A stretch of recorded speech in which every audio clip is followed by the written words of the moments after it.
O vídeo que você está assistindo é um dos vários materiais disponibilizados gratuitamente pelo projeto Espiritizar e que são patrimônio do movimento espírita e da humanidade.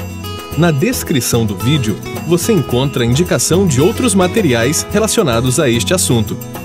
Você pode aprofundar seus estudos e colaborar com a manutenção deste projeto iluminativo, adquirindo os livros, DVDs e MP3 do projeto Espiritizar em www.livrariaespiritizar.com.br. Encontre mais materiais como este e fique por dentro da agenda de palestras e seminários transmitidos ao vivo em www.espiritizar.org.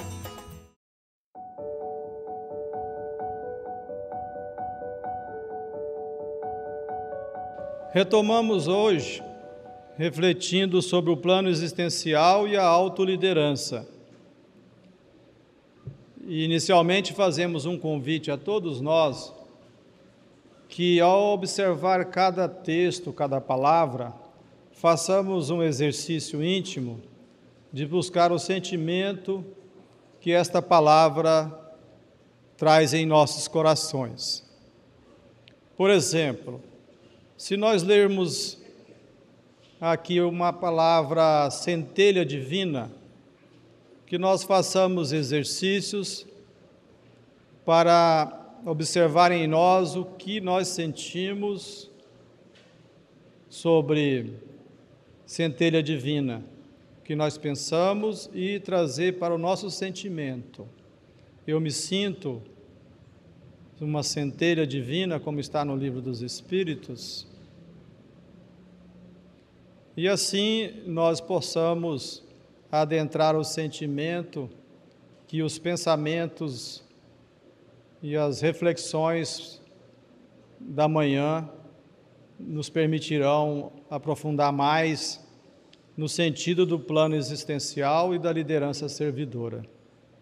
Perguntamos: qual a relação do plano existencial com a autoliderança?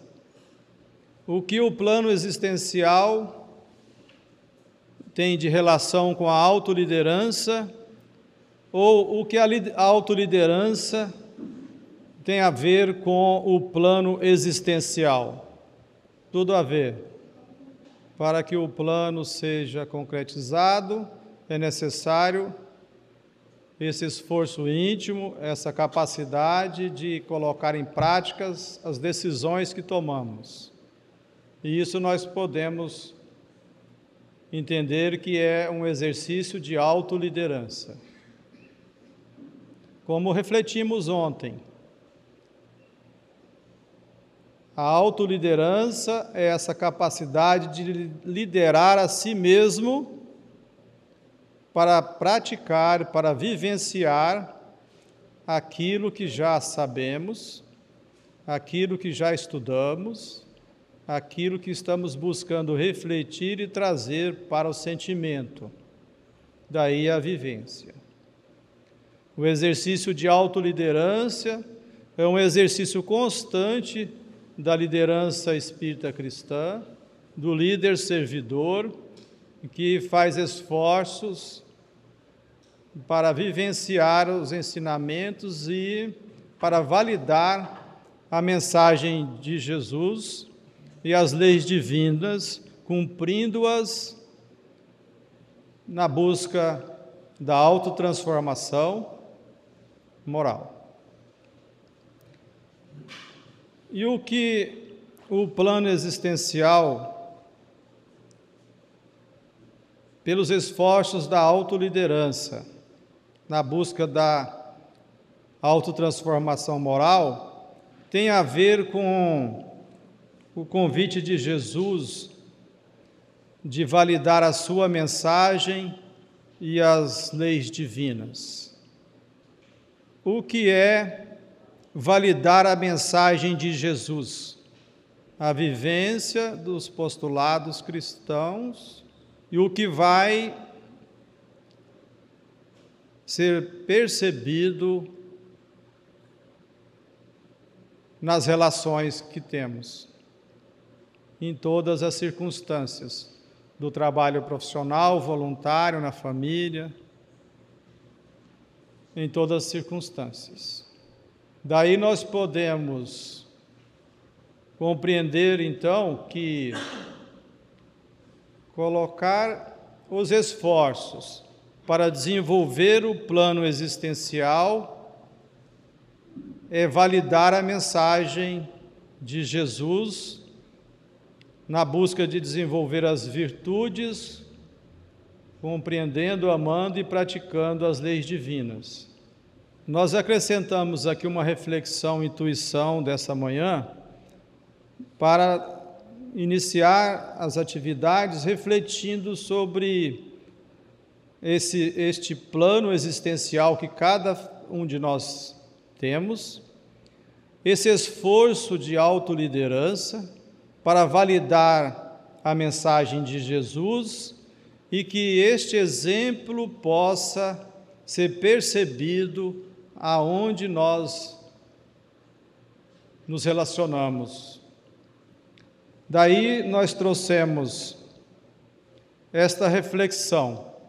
Eu sou luz, eu sou ser essencial, centelha divina, como está no Livro dos Espíritos. E estou na encarnação, passando pelas experiências das provas e expiações, que são instrumentos para eu cumprir o meu plano existencial, para eu cumprir a minha missão de evoluir, como está na questão 115 do Livro dos Espíritos. Daí, se eu sou luz, se eu sou essa essência, se você é essa essência, esta centelha divina, e aí abrimos um parênteses para relembrar, sinta-se, sinto-me, centelha divina, ou ainda estou fixado no que é transitório, no que é apenas um estado temporário, nesse caminhar rumo à pura e eterna felicidade, que é os vícios, os movimentos egóicos. Esse exercício é importante para nós entrarmos na energia dessa propositura, dessa reflexão agora. Eu sou luz. Joana de Ângeles diz que nós somos ser essencial, mas a ganga impura ainda está nas nossas situações vivenciais do dia a dia. Eu sou o diamante a ser lapidado, é o convite da mentora. Daí o ser essencial tem, pelo amor divino, a oportunidade das provas. As provas são generosas, amorosas. É fruto do convite divino para que nós saiamos da comodidade e nos movimentemos em busca do aprendizado. É o convite divino para que nós desenvolvamos as virtudes, extraindo das circunstâncias, das experiências, na busca de refletir sobre cada uma delas, para avançarmos desenvolvendo as virtudes. As provas em si mesmo e as experiências em si mesmo não são evolução. A evolução está na busca do aprendizado que eu vou extrair da experiência. Eu posso passar por uma experiência e não fazer esforços de aprendizado naquela situação? Pois bem, existe então o labor íntimo, esse esforço de autotransformação e o comportamento nosso nas várias circunstâncias da vida. O nosso comportamento que está sendo convidado a aprender e que é útil porque é instrumento nas experiências para o labor íntimo, que é a nossa busca de desenvolver as virtudes. essa operosidade íntima, aonde eu vou buscando a transformação moral, tem a colaboração do instrumento vivência nas experiências, nas várias circunstâncias da vida. Um não está desconectado do outro, porque o labor íntimo influencia o meu comportamento, e o meu comportamento nas relações trazem experiências que, se eu refletir, eu vou desenvolver mais ainda as virtudes. É um processo contínuo de experiências para que eu possa aproveitar e desenvolver as virtudes que vão influenciar nesse comportamento cada vez mais generoso, mais amoroso. É o líder servidor buscando a autoliderança para servir a si mesmo na busca de desenvolver as virtudes e servir ao próximo como está buscando servir a si mesmo.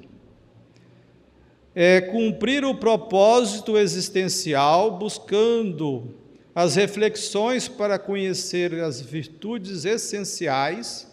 Todas elas são importantes, mas como nos trouxe a reflexão Alírio ontem, existe uma ou duas que são mais evidentes,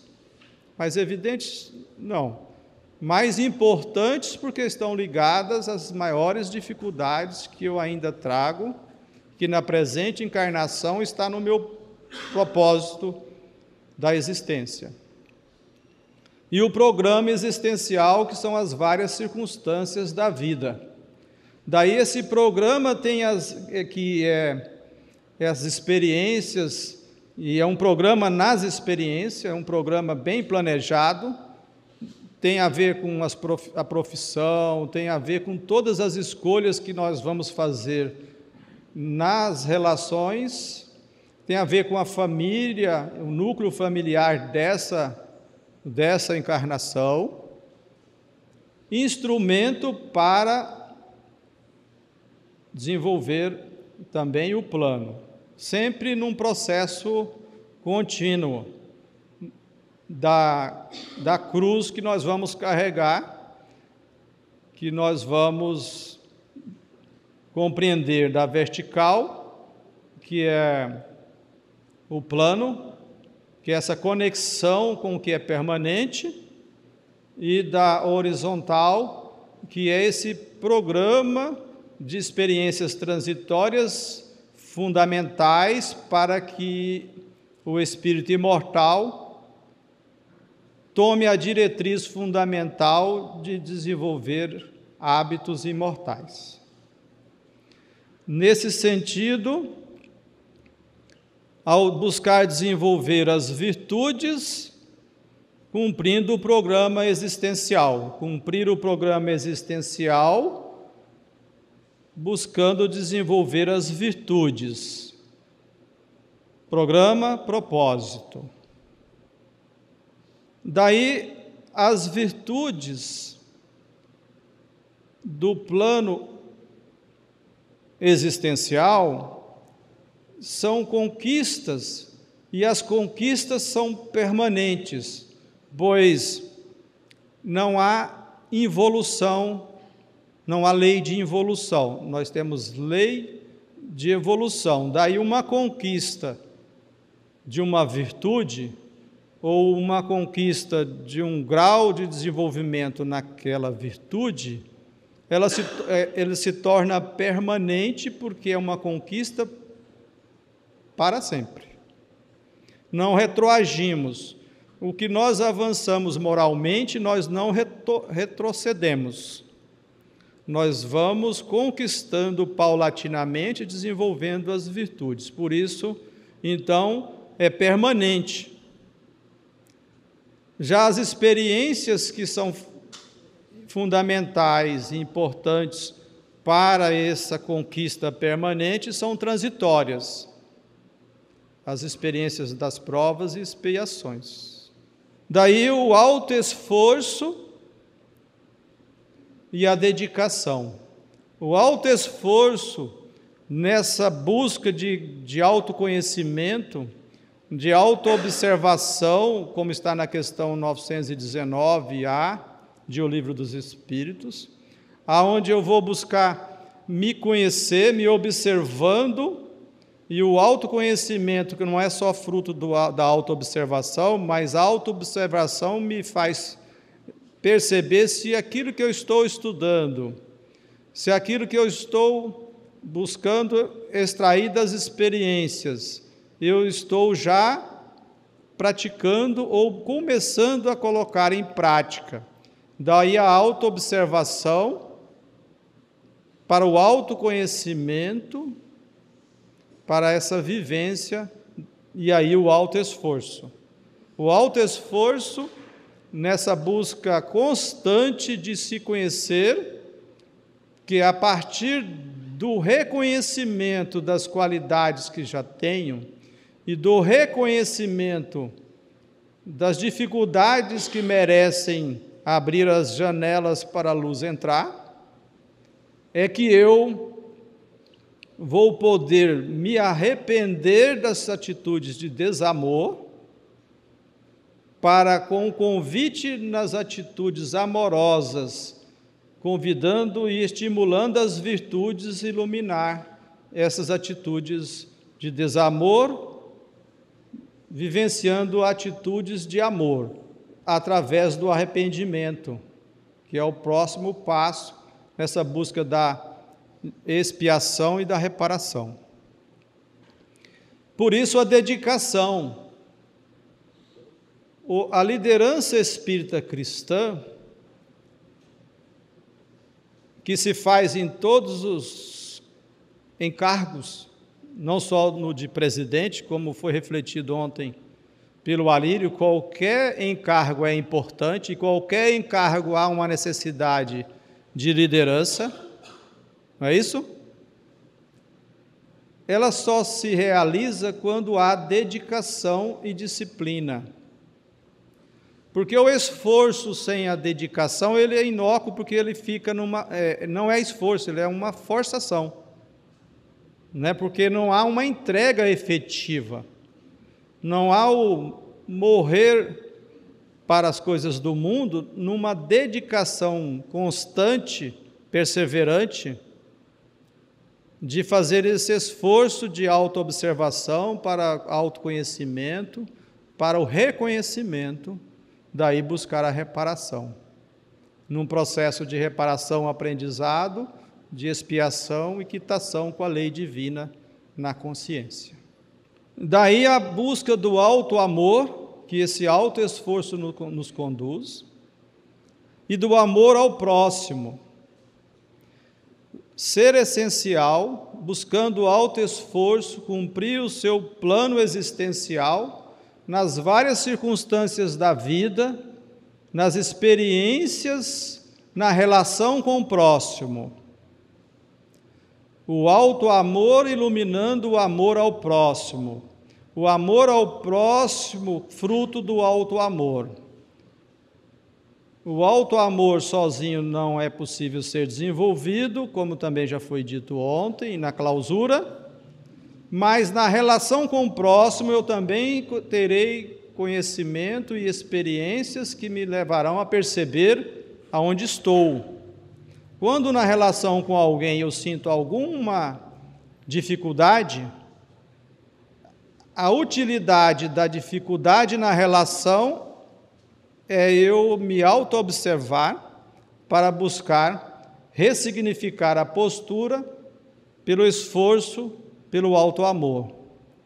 Daí não é amar ao próximo como a si mesmo, numa relação de eu vou a si mesmo amar para um dia amar ao próximo. É um processo contínuo na relação do plano e do programa. Nesse contexto todo que o Espírito está inserido na presente encarnação, nos conduzindo a esse processo de entrega às leis divinas e à vontade de Deus, agindo em mim, espírito imortal, para cumprir essa vontade de Deus. É esse processo de sentir-me filho de Deus, cumprindo a vontade de Deus, me compreendendo como filho de Deus, com os atributos de filho de Deus, criado à sua imagem e semelhança, buscando desenvolver esses atributos pelas leis divinas. É a entrega e a ação, que também foi trabalhado ontem. Daí as conquistas morais que o ser vai paulatinamente realizando, é o validar a mensagem de Jesus e as leis divinas nas várias circunstâncias da vida. Esse processo de conquista moral é percebido pelo exemplo que nós vamos já vivenciando a mensagem de Jesus, validando a mensagem de Jesus, apresentando que ela é a mensagem que nos torna mais amorosos, generosos. Esse convite do plano existencial na autoliderança é o convite da minha relação comigo mesmo e da minha relação com o próximo, buscando esse exercício de auto-amor, desenvolvendo a virtude do plano existencial, buscando cumprir um programa onde eu vou buscar conectar com as experiências necessárias para cumprir esse programa que eu já defini antes de encarnar, com a ajuda do nosso mentor amoroso, do nosso anjo da guarda. Compreendendo que todas as circunstâncias na vida de encarnado têm como objetivo final, objetivo principal, a espiritualização do ser. Daí esse convite que o Alírio trouxe ontem do nosso querido mensageiro de amor, José Antônio dos Reis. Se eu posso traduzir um pensamento da alta espiritualidade, eu traduzo da seguinte maneira: o sublime convite de Jesus para esta geração e as outras que virão é este: que validais a minha mensagem e as leis de meu Pai, com o suor de teus esforços, as lágrimas de tua renúncia, e, se necessário, o sangue de vosso sacrifício sublime. Mas validai, eu vos peço. O exercício do auto-amor nos conecta com o convite de Jesus. Quem de nós negaríamos um pedido a Jesus? Quem de nós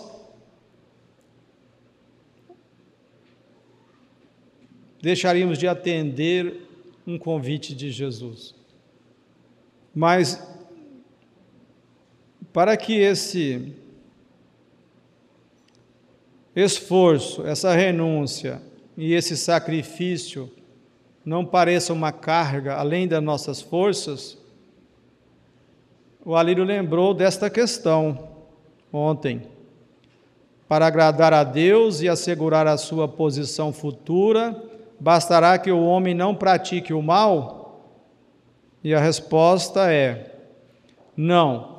Cumpre-lhe fazer o bem no limite de suas forças, porquanto responderá por todo o mal que haja resultado de não haver praticado o bem.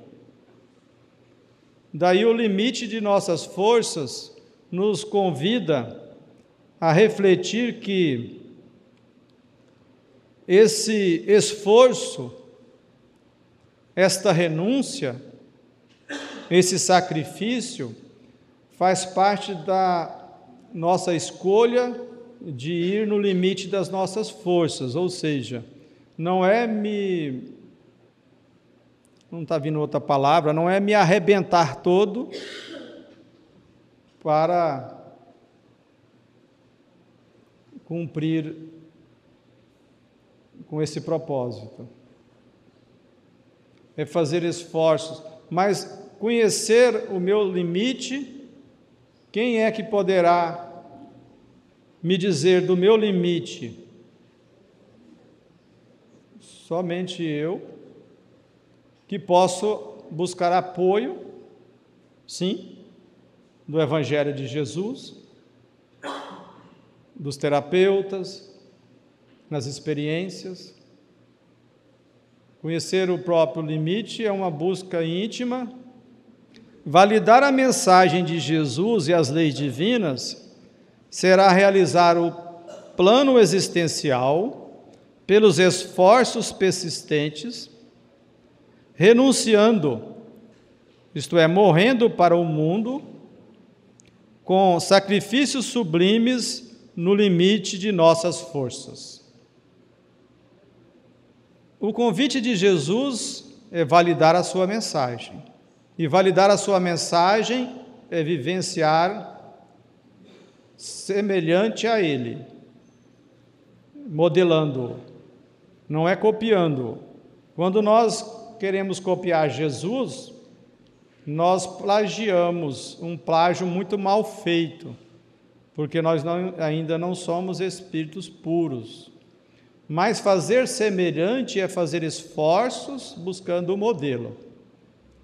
E daí validar a mensagem de Jesus é aonde estivermos na busca da autoliderança e em qualquer encargo que tivermos, nós estarmos tendo um comportamento que é percebido no meio como válido. Porque todo filho de Deus tem conexão, da humanidade tem conexão com Jesus, que nos recebeu de Deus para cuidar. Todo filho de Deus tem uma conexão com os códigos na intimidade do modelo.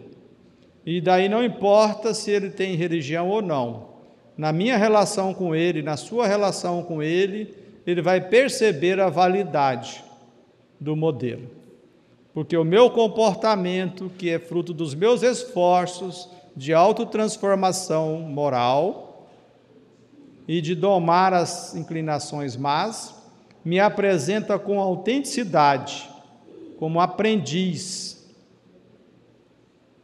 porque eu não me apresento pelo poder de posição, que nós estudamos ontem na liderança horizontal, pelo poder da função, e sim pelos esforços de realizar os encargos que assumi, as responsabilidades que escolhi assumir com dedicação e disciplina. Daí, com o sentimento de aprendiz, humildade e mansidão, buscar vivenciar hábitos imortais, que são os hábitos que irão gerar conquistas permanentes. Todo hábito que eu tenho, fruto de atos constantes, perseverantes, que tem como objetivo final o propósito existencial, ele é um hábito imortal, porque a conquista é para sempre, gerando autonomia virtuosa. E assim seremos reconhecidos como discípulos. Que mais? Sentiremos-nos filhos de Deus. Que mais? Se a doutrina espírita é o Consolador enviado por Jesus para a transição planetária, não somente, mas para essa época de transição planetária, se ela veio para nos dar à luz de como atravessar esse período e fazer as escolhas de ser manso e herdar a oportunidade de permanecer num planeta de regeneração, como nós deveremos ser reconhecidos? Vejamos, Allan Kardec trabalhou essa situação todinha. O que nós estamos trazendo aqui é refletir o que as obras básicas nos trazem, por outros ângulos, mas com o mesmo fundamento. Nada de novo, mas de renovação moral, aproveitando tudo o que a verdade contida nas leis divinas e iluminadas pela doutrina espírita nos trouxe. No Livro dos Espíritos, antes da questão 919 e 919A, quando Santo Agostinho nos apresenta todo o roteiro de buscar conhecer a si mesmo e buscar a transformação moral, na 919, 918, Allan Kardec pergunta quais os caracteres do homem de bem. E a resposta, resumida aqui agora, é: aquele que busca cumprir a lei de amor, justiça e caridade. E daí no Evangelho segundo o Espiritismo, no Sedes Perfeitos, no capítulo 17, no item 3, tem todo um estudo do homem de bem, e no seguinte, no item 4, os bons espíritas. Daí, nós temos um compromisso a mais, porque nós já conhecemos a doutrina espírita. E porque nós nos colocamos com esse propósito dentro de um plano deste programa que vamos realizar. Por isso se reconhece o verdadeiro espírita pela sua transformação moral e pelos esforços que emprega para domar suas inclinações más. Novamente, esforço é uma palavra que devemos trazer por sentimento, porque é uma palavra que nos conecta com o tempo de Deus. Novamente, esforço é uma palavra que traz leveza, porque é no limite de nossas forças. Para cumprir o plano existencial e a autoliderança, que vai ser um instrumento importante para cumprir o plano, é necessário disciplina. É possível eu me sentir conectado com o plano de forma indisciplinada? Porque o plano convida a cumprir o propósito, que é desenvolver as virtudes, e se eu não me conecto com a virtude da disciplina, mas e se a disciplina não é a virtude do meu plano? Como que o ser indisciplinado consegue dedicação, autoliderança? Daí essa é uma virtude que, mesmo que não seja a virtude principal, ela é essencial para que as virtudes...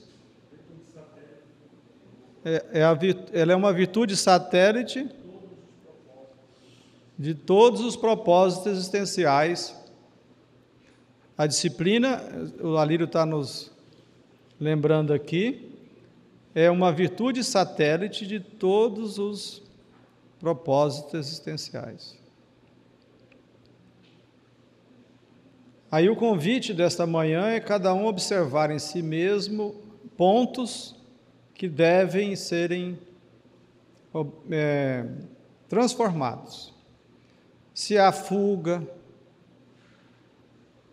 de alguma circunstância que me leva a ser indisciplinado, se há fuga de determinadas situações que me leva a ser indisciplinado, aonde eu acabo postergando situações ou pressionando para fazer sem os esforços. Não é mesmo? Daí esse convite da disciplina para iluminar e nos permitir avançar no conhecimento da verdade e no esforço de espiritualização. Daí a disciplina tem um coadjuvante na vida dos encarnados, que é a organização pessoal. A organização pessoal vem e é possível quando eu me permito dedicar tempo para ela. Se a minha vida ela está numa fazeção de coisas em todas as situações da minha vida, se eu estou em tudo tão atribulado que não tenho tempo diariamente para uma organização pessoal, eu devo repensar. Não se organiza os compromissos ligados ao programa existencial e o propósito existencial não é cumprido quando eu não tenho a disciplina de regularmente buscar organizar. Desde as questões mais simples, como as tarefas do dia, desde as tarefas da higiene, da alimentação saudável, dos exercícios físicos, e daí avançando para os espaços que nós vamos dedicar para o estudo, para a leitura, para o seminário. Quantas vezes eu me pego percebendo que eu vou perder um seminário que eu tanto quero participar, porque não houve um mínimo de organização pessoal, não utilizei os instrumentos que a vida atual nos permite. E aí vale aqui trazer uma reflexão importante sobre o propósito do desenvolvimento da tecnologia e da ciência. Tudo que existe no mundo dos encarnados, provém da bondade divina e tudo tem utilidade. Nada no universo é inútil, provindo de Deus. E daí tudo está sob a lei do progresso. E a lei do progresso na ciência e na tecnologia tem como objetivo essencial permitir que nós tenhamos mais tempo para a nossa espiritualização. A tecnologia atual, que nos permite a conexão entre pessoas das mais variadas distâncias, a tecnologia atual, fruto da lei do progresso, que nos permite nos relacionar, nos comunicar de forma muito eficaz e eficiente, ela tem como objetivo principal a oportunidade de termos mais tempo. Nada que evoluiu no nosso planeta não tem esse objetivo, que é nós termos mais oportunidades de desenvolvermos o desenvolvimento das virtudes. Usando um exemplo mais corriqueiro que está presente na vida da maioria das pessoas, o telefone, o smartphone, o WhatsApp, e-mail,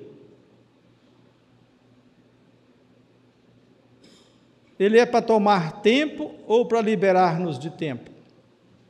E nós estamos conseguindo mais tempo ou menos tempo? Como que era a nossa vida há 100 anos atrás? muito mais tempo nas questões da sobrevivência. E a lei amorosa de Deus, que trouxe o progresso da tecnologia, é para que nós possamos ter mais tempo na vivência dos postulados cristãos. É para que o equilíbrio entre os deveres materiais e os deveres espirituais se estabeleça na nossa vida. Não é deixar de utilizar a tecnologia numa clausura da tecnologia, como certas pessoas fazem. Não, isso é para os jovens. Já ouviu isso? Não, isso é para todos nós. Porque quando nós buscamos a organização pessoal, e novamente repetimos, organização pessoal é fruto de foco periódico, diário. É de organização diária, com as estruturas semanais, mensais e anuais, aonde os objetivos de espiritualização e de cumprir o meu programa estão postos, e aonde eu posso perceber o equilíbrio entre os deveres de sobrevivência e da vivência. É simples. É só tirar tudo o que está sobrando, que não tem a ver com o plano, que vai sobrar tempo. E daí o uso da tecnologia tem a ver com a organização pessoal, porque eu vou fazer escolhas de como utilizar a tecnologia a meu favor e não contra o meu plano existencial. Eu vou utilizar mecanismo onde eu vou saber a diferença entre estar disponível o tempo todo e ser acessível. Como nós refletimos ontem, estar disponível o tempo todo é você não ter equilíbrio das suas situações do dia a dia, porque você se sente, e eu posso me sentir, obrigado a responder um WhatsApp na hora que o WhatsApp vem. E eu sou obrigado a responder na hora? Não. Naturalmente que há outros desdobramentos psicológicos que a gente não vai entrar aqui, mas muitas disso tem a ver com medo existencial e com a baixa autoestima e de querer se apresentar como alguém eficiente, e não é. Ser acessível é aquele que você e que eu percebo que posso acessar e que ele vai me retornar em algum momento. Mas as pessoas acostumam a gente desse jeito, mandam um e-mail, depois mandam um WhatsApp dizendo que mandou um e-mail, né? E trabalha na sala do lado, né? Nós é que os acostumamos assim. Basta você observar, quando você manda um e-mail para alguém que você sabe que responde, você espera com tranquilidade. Quando você manda um e-mail para alguém que você tem medo de não responder, porque é hábito dele não responder, aí o hábito é querer ir lá e falar, responda meu e-mail, que eu te mandei um e-mail. Você pega o carro, vai lá na casa dele e fala assim, mandei um e-mail, por favor, responda. E aí, veja, não estamos vendendo uma ideia, passando uma reflexão de que eu deva ser expert em tecnologia, não é isso. Porque a tecnologia hoje ela é intuitiva, ela é muito fácil de ser usada. É apenas lidar de uma forma amigável e criar o seu jeito de lidar com a tecnologia, com os avanços da ciência, para esse equilíbrio entre as questões materiais e espirituais. Nós não trouxemos técnicas aqui hoje, nem acho que isso é necessário, nós refletimos sobre isso, porque as técnicas são diferentes para cada um. Aqui é a reflexão de cumprir o plano existencial. e o quanto é importante compreender que nós não recebemos a tecnologia como um motivo de escravidão. Daí a importância de ter um mínimo de gestão de compromissos, que são a gestão dos telefonemas, dos encontros, tanto para visitar a família, para convivência, são os momentos de convivência familiar, com o cônjuge, com os filhos, com os pais. O Emanuel está falando de um cronograma semanal. De uma forma mais simplificada, para nós não entrarmos nas técnicas, mas apenas para ter um contexto, primeiro é preciso pegar uma folha em branco e dividir no meio, verificar os compromissos de sobrevivência, os compromissos da vida no corpo e os compromissos espirituais, para ter equilíbrio. E nessa lista, ir tirando tudo aquilo que não tem a ver com o nosso plano existencial. É uma folha em branco, sem TV, a gente pode chamar de momento off. É o momento onde você desliga de tudo, pede o cônjuge para cuidar das crianças, põe uma música instrumental e vai fazer a sua meditação e pedir ao seu anjo da guarda para te intuir. Aí você coloca no ano, no mês e na semana. E aí na semana, sim, um cronograma de atividades que ontem o Honório chamou de hebdomadárias. Não, o José Antônio dos Reis. Honório chamou de hebdomadárias. Mas na mensagem do José também tem as atividades semanais. Né? Naturalmente que existem várias ferramentas e técnicas para isso. O importante é que essa gestão de compromisso esteja conectada com a nossa administração das atividades no tempo de Deus, que tem a ver com o nosso plano existencial e com os esforços para cumprir o plano existencial, aonde eu compreendo que o tempo de Deus é infinito. Porque o esforço, ele compreende, é fruto do ser que compreende que o tempo de Deus é infinito e que Deus não pressiona seus filhos para evoluir da noite para o dia. O plano existencial, ele é para a atual existência, lembra o Alírio? Ele é finito. Tem começo e tem fim. E se não tiver fim, começa de novo. Vai repetir. Na próxima existência. Daí o tempo de Deus significa que aí é bem lembrado o que o Alírio está trazendo. O tempo de Deus é infinito e eu tenho todo o tempo do mundo para evoluir, mas eu me comprometi que nesse tempo da encarnação eu não vou cruzar os braços e não vou me exigir ir além do plano. O que também foi comentado pelo Alírio, que às vezes eu posso ir além do programa, não é, Alírio? Casos excepcionais. Então, é os esforços. Por isso que é administrar as atividades no tempo de Deus. Nem forçar e nem cruzar os braços. É o esforço conectado com a lei do trabalho. Nós estamos lançando um livro pela editora Espiritizar e nós vamos trabalhar a diferença entre a imortalidade e o tempo para as atividades que nós nos comprometemos consciencialmente para a atual existência. Há uma diferença entre uma coisa e a outra. O espírito é imortal, ele tem a eternidade para evoluir.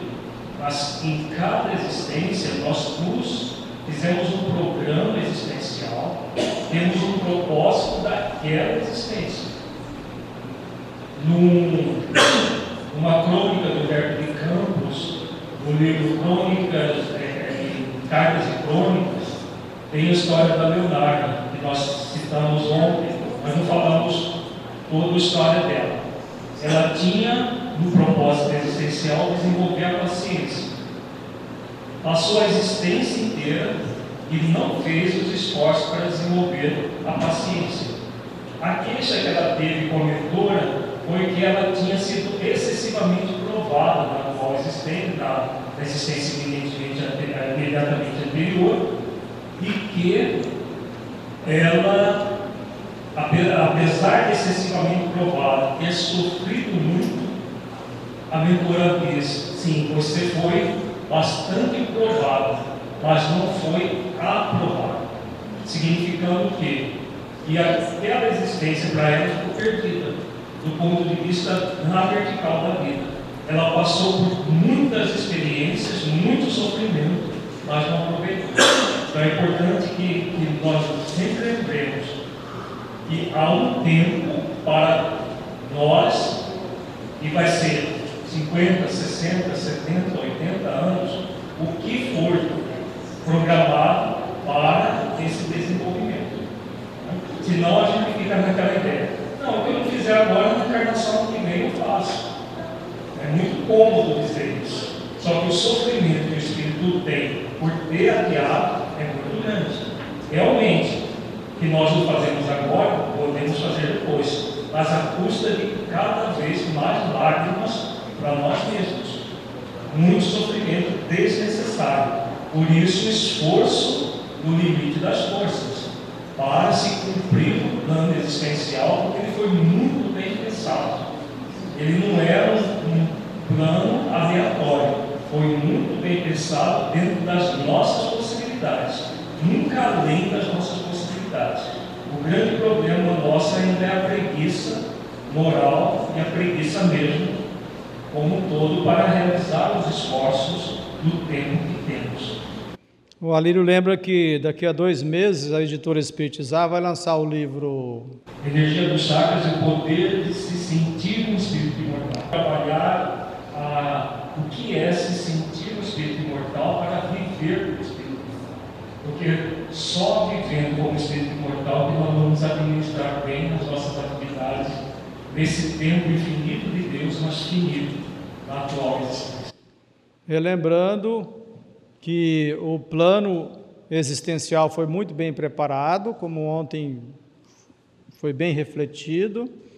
Nós participamos do plano e ele é um plano que contempla o limite das nossas forças. Ele não é um plano além das nossas forças. E aí cruzar os braços será muito danoso, porque será à custa de muitas lágrimas que retornaremos novamente para cumprir um plano que não cumprimos. Nesses itens que nós destacamos aqui, além desse livro que vai sair, nós recomendamos o livro Consciência Espírita, que traz bastante reflexões. Tem a história da Leonarda no Consciência Espírita.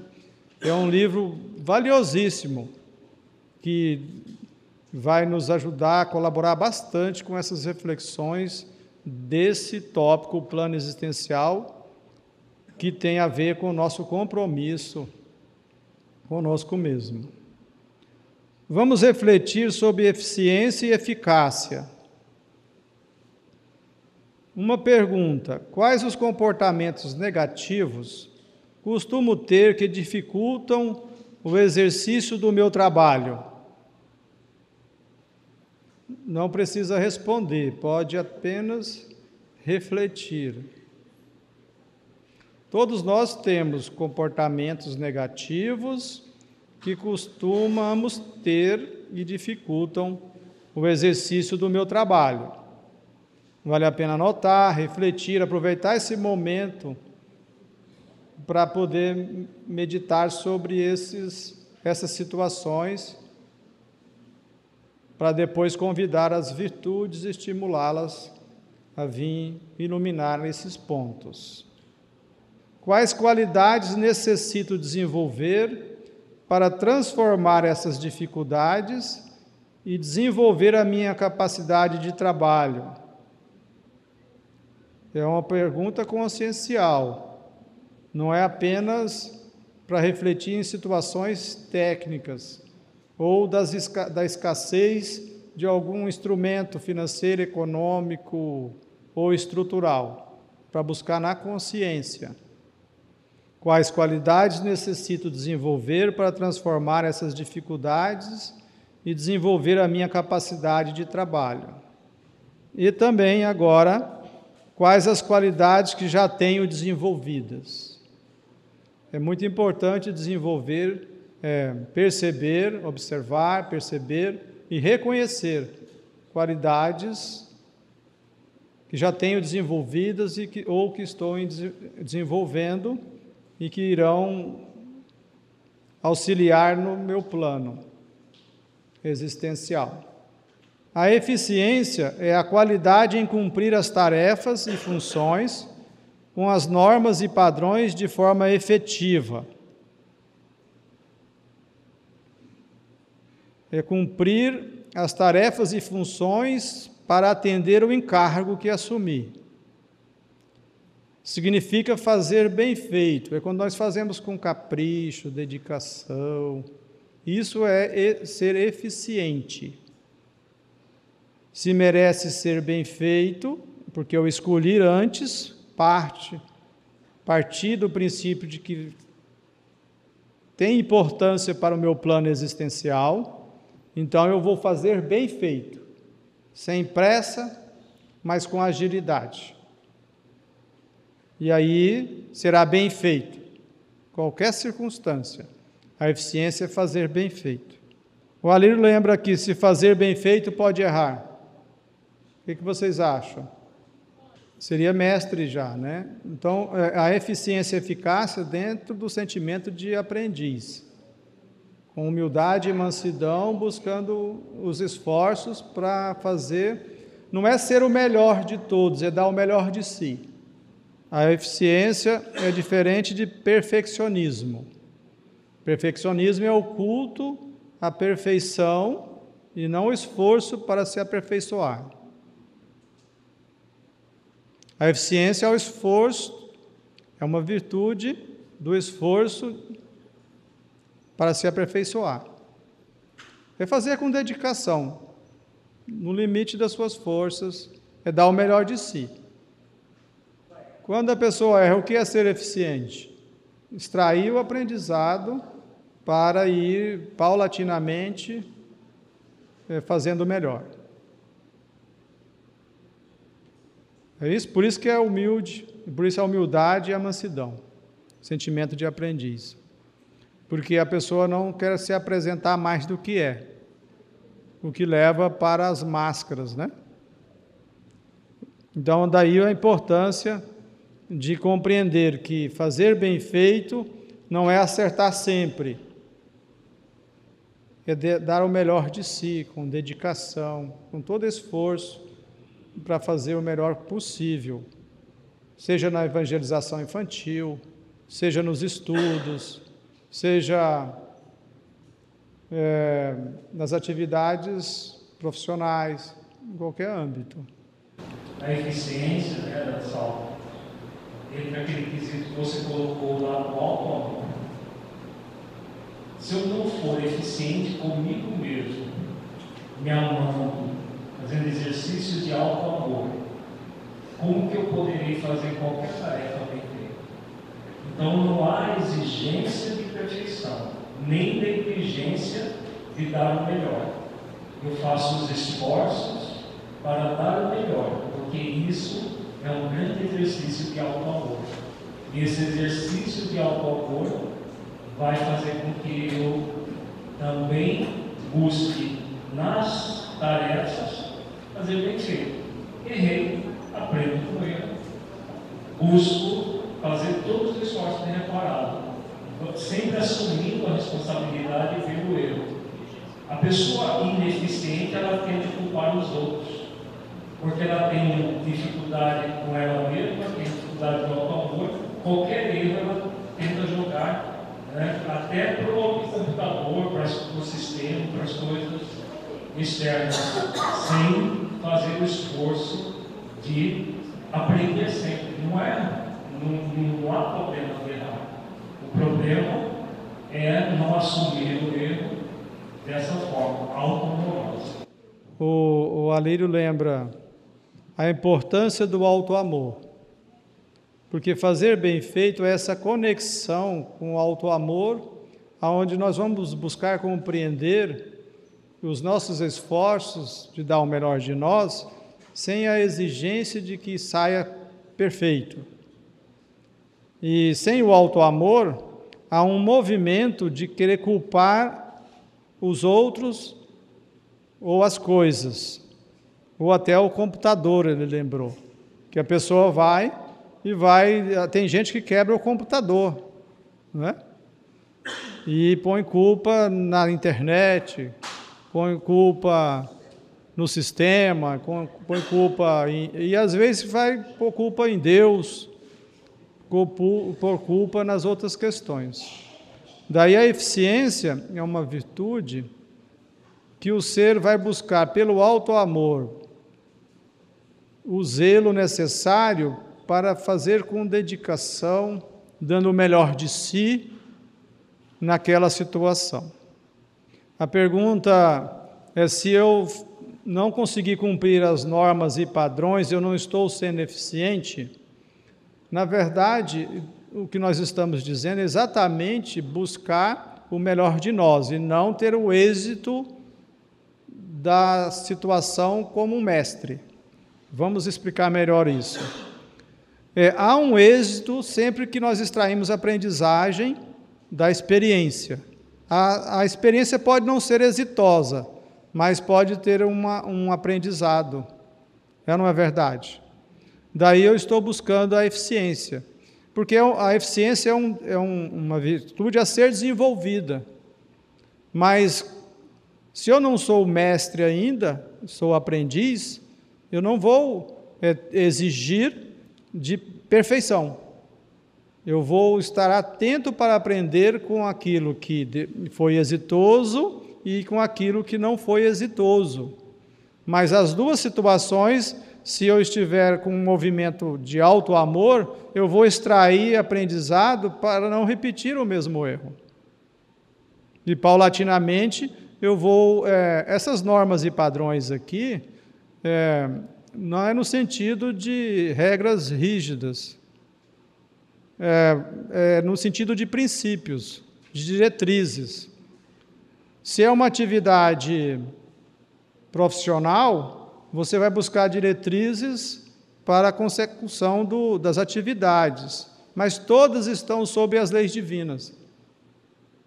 Na verdade, a grande norma, a grande regra são as leis divinas, porque são as diretrizes amorosas. As leis divinas são as que vão dar as balizas para onde ir. Se eu estou colocando todo o exercício de auto-amor nesse processo que nós trabalhamos no início da manhã, compreendendo a importância de dar o melhor de mim,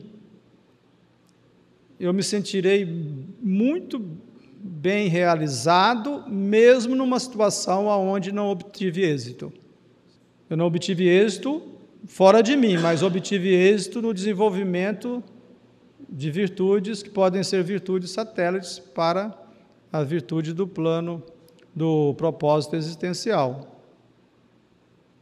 É importante compreender que eficiência está ligada ao esforço e ao auto-amor, e não a fazer exatamente como alguém que você conhece faz e você quer copiar e fazer igual, né? Não é bem isso. Ou que outro espere que eu faça, não é isso. É um exercício permanente, constante, amoroso, de dar o melhor de si, no limite das forças. Certamente que cada vez mais as atividades que eu me comprometo, seja de liderança, em uma atividade espírita ou profissional, eu estarei buscando a eficiência. E a eficácia é a qualidade de quem chega à consecução de um objetivo que tenha um sentido útil. Daí a eficácia é quando nós fazemos o que precisa ser feito para cumprir o plano existencial. É as escolhas. Eu posso fazer uma atividade com eficiência e não ser uma atividade que esteja ligada ao meu plano existencial? Posso? Eu posso estar no centro espírita com uma função que tem todo um contexto do encargo que eu assumi e ocupar o meu tempo com outras atividades? Aí eu estou sendo eficaz? Não. A eficácia está ligada às escolhas do que é essencial para a minha vida nos encargos que eu assumi na liderança servidora e em qualquer encargo que eu assumi. Essa capacidade de fazer escolhas e não se ocupar com o que é desnecessário para essa atividade. Não é deixar de ser alguém gentil que possa fazer favor para um ou para outro, mas o meu tempo todo eu estou buscando ser responsável com aquilo que eu assumi. E eu assumi aquilo que tem conexão com o meu plano existencial, tanto no programa quanto no propósito. Caso você se especialismo, a gente vê bem a diferença da eficiência e eficácia. Nós podemos, por exemplo, no centro espírita, fazer uma sopa deliciosa e só dar essa sopa para as pessoas que estão passando fome. A sopa vai estar sendo feita de forma muito eficiente, mas não é eficaz do ponto de vista do espírito imortal, porque o espírito imortal não está sendo atendido. Está sendo atendido o estômago por umas 2 ou 3 horas, né? E sopa errado de novo, vai embora. É só isso. Pode ser muito eficiente, mas não é eficaz. O conceito de eficácia é exatamente, ela está focada na vertical da vida. A eficiência é fazer bem feito qualquer coisa, mas é preciso que as duas estejam juntas para que na tarefa espírita de liderança nós tenhamos dois objetivos. O Alírio lembra que o assistencialismo é um exemplo que pode ser aqui observado, já que no assistencialismo a pessoa pode fazer atividade bem feita. Ele lembrou o caso de uma sopa, que aqui no Brasil é muito regular, nos centros espíritas, dar sopas, mas não ter junto da sopa, que no caso a sopa vem para minimizar a fome do assistido, trazer os conceitos, ensinamentos e instruções para desenvolvimento do espírito imortal. Daí só a sopa pode ser bem feita, uma sopa deliciosa, mas a eficácia não foi atendida.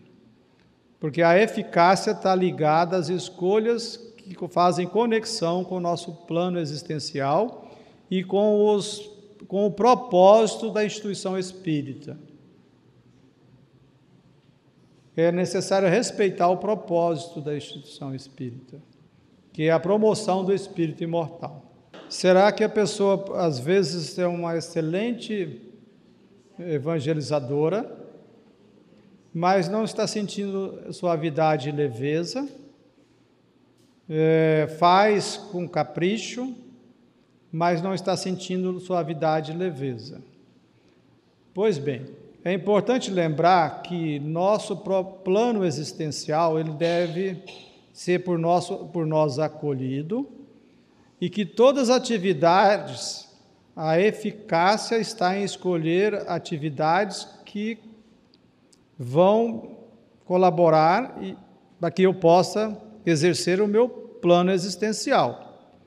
Não é porque a instituição espírita tem princípios e propósitos de promoção do espírito imortal que eu devo assumir todas as funções no centro espírita. Se eu não tenho compromisso na área da evangelização, eu não sou obrigado a ir para a área da evangelização, porque o centro espírita está em atividade abundante na área da evangelização.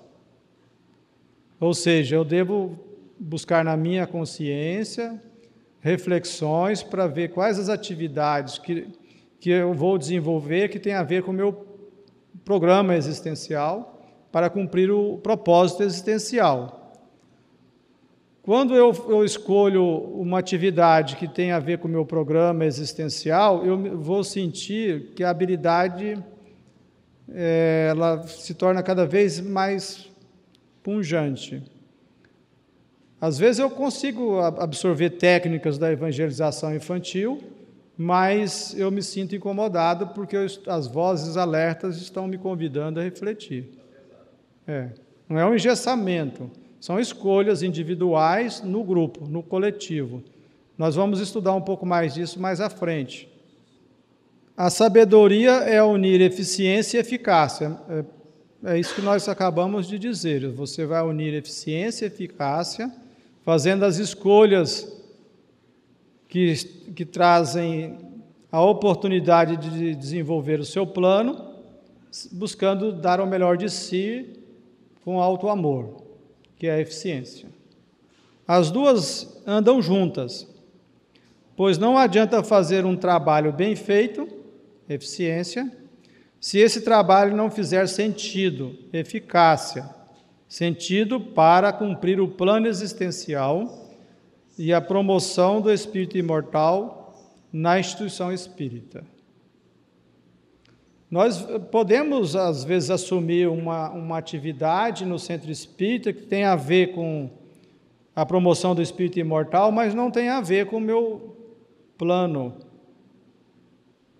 E aí é necessário estar sempre cuidando. Por isso que vem todo aquele processo da organização pessoal, da dedicação, da disciplina, buscando fazer todo um desenho do equilíbrio entre os deveres espirituais e materiais, e nas escolhas eu vou ser eficaz, que eu vou fazer escolhas que estão ligadas ao meu plano existencial.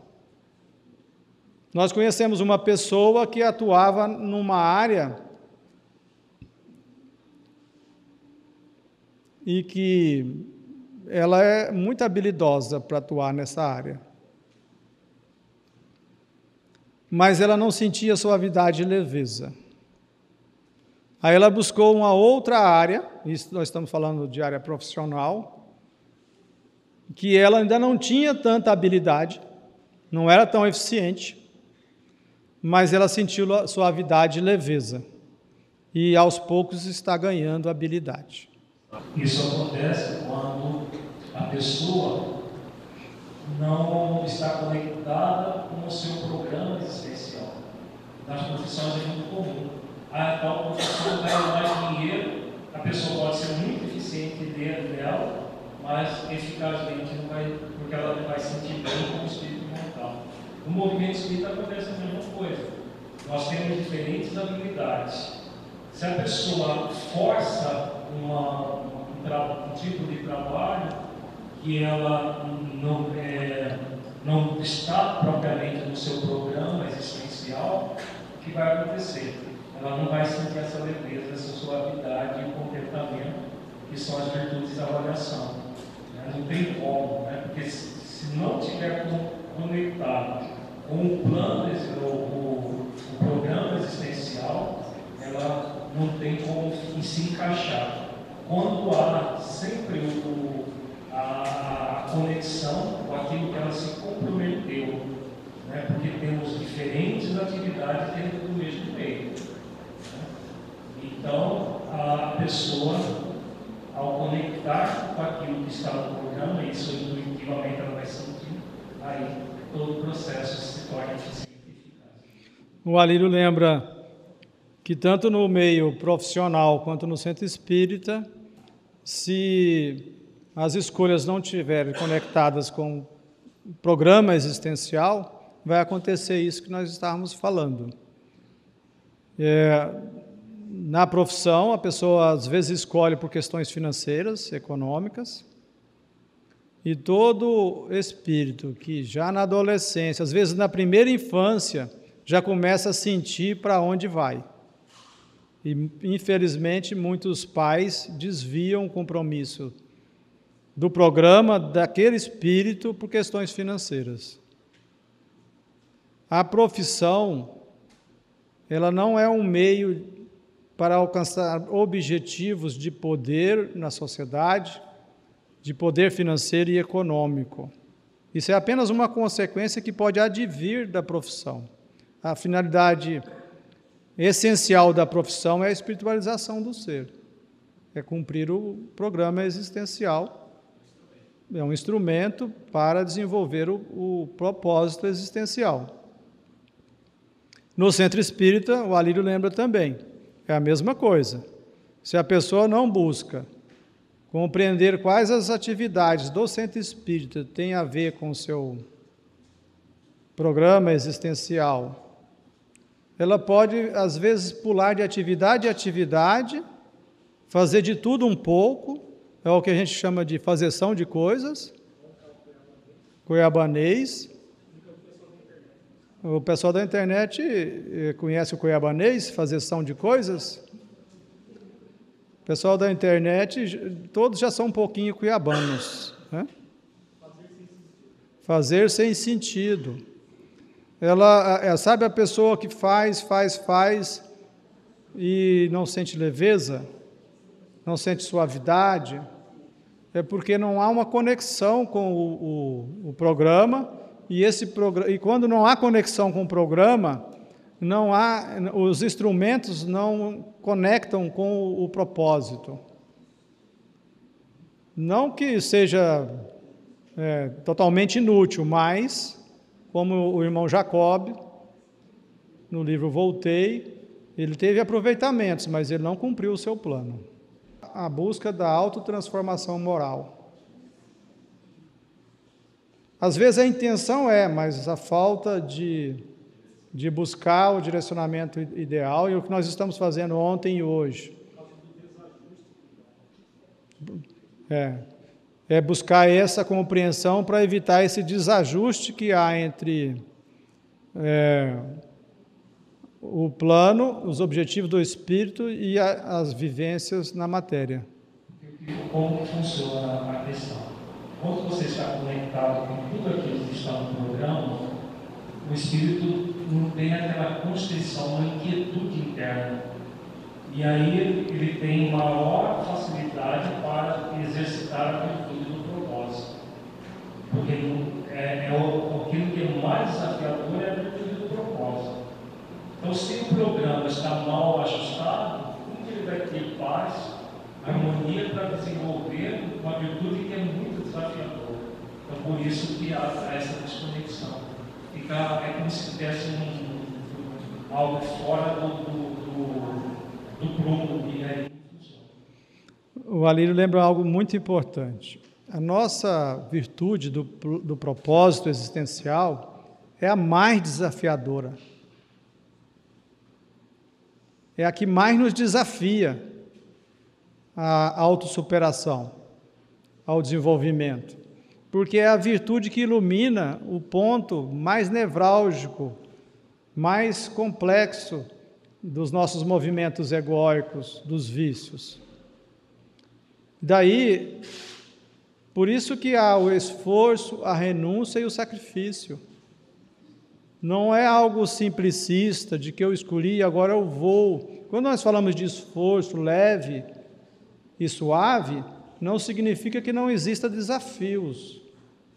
Não significa que teremos de buscar, que somos convidados a buscar a dedicação, a organização pessoal, todos os meios que a vida no corpo nos oferece para sair da sobrevivência para a vivência, do resgate para a vivência cumprindo o nosso plano. Daí, se eu não faço esforços de compreender não só os convites que a vida me faz e quais deles têm a ver com o meu plano, eu posso ficar desajustado em situações, em profissões até, falando no caso profissional. Quantos profissionais são muito bem remunerados e estão nos consultórios terapêuticos porque se sentem muito constrangidos. Tá bem que eu tenho aqui um professor do lado, né? Constrangidos para continuar naquela profissão. Começa a criar um vazio existencial, porque o sentido existencial é exatamente a conexão com o programa e com o propósito. Aí a vida faz sentido, mesmo que a minha profissão seja uma profissão que não é reconhecida como alguém de poder na sociedade. Mas eu me sinto preenchido, eu sinto que há algo que eu estou produzindo efetivamente, que eu estou obrando. É aí que a fé é a fé com obras. Porque obrar não é só obrar fora de mim, construir uma ponte, construir uma casa. Quando eu consigo obrar uma transformação moral, quando eu conquisto uma virtude, eu criei uma obra no universo. Tão concreta, não palpável, mas tão concreta como uma ponte. Uma ponte é concreta. Conquistar a capacidade de perdoar é concreto? Não é palpável, mas é concreto. Daí, o vazio existencial, ele existe nos dias atuais, cada vez em maior abundância, em maior número, porque as pessoas não estão conectando com o seu plano existencial, estão desconectadas com os valores existenciais, buscando a felicidade em coisas fora. Aí ela consegue poder, riqueza, é considerada na sociedade, mas há um vazio existencial, porque está sem conexão com o seu plano existencial.